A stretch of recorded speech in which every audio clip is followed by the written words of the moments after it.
Hi there! In this short tutorial we are going to learn how to add fonts to Word and Excel. So, go to any browser, type Google Fonts, visit the site, and if you know your font name, you can search it above.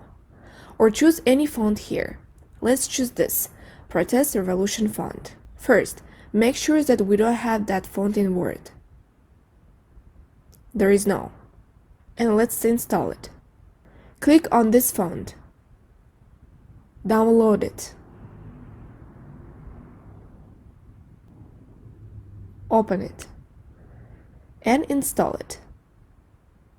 So, it's ready. We have installed it in Windows Fonts. Now we can find it everywhere. Again, I search that font, and it's here. At the same time, you can find it in Excel. We hope you like it and share it with your friends. Comment below your opinion whether this tutorial helped or not. Thank you for watching and supporting us. Ta-ta for now!